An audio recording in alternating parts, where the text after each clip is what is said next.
chop the top on the car before, but this is gonna be my first one. So I'm doing all my measurements right now. I got 4 inches that I'm taking out. So I got my tape marked here. I got my tape marked here with my arrow drawn down. So I'm literally cutting this out and then this out. So that way when the window comes down, these two are gonna match up exactly in the same spot so I can get that welded in. So then from there, I gotta take 3 3/4 out of the window because I gotta re-angle and reposition the window frame. So that way once I do the drop on the window, because it's gonna change the angle, I gotta redo this whole window channel right here. I also gotta take out 3 inches right here. So I got it marked up to where I cut this whole section out here, and then I'm gonna reposition the angle of the back window. And then in the back here, I got 4 inches that I'm taking out here, and it's gonna be notched so that way when it drops, and I'll show you. So if you look right here, this is gonna be a 4 inches that I gotta take out. So I take these 4 inches out, and then I gotta drop it, then I take these 4 inches out here.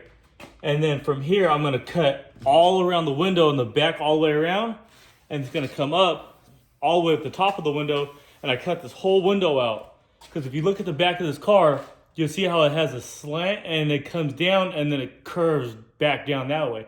I'm taking all that out, so it's gonna be one nice smooth seam all the way across for the roof, and then that's how it becomes a chop top. And then from there, I gotta do all the welding, fill it up with lead. And then you can kind of see here where my tape's marked. So you can see I take the center point here. I go directly 2 inches up, directly 2 inches down. Same thing here. Again, this window, is instead of coming up this way, it's gonna come this way at an angle. And the same thing with this back window is this back window. If you look right here, this back window is gonna come down 4 inches.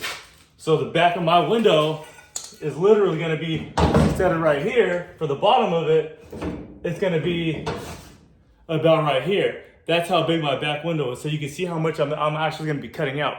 So I gotta get ready to brace the inside of it up. So I started welding all this. Then after that's done, then I can weld in my rear quarters in, realign my fenders, and then I'm gonna start smoothing everything out. And then I can get it all primered and stuff and then ready for paint.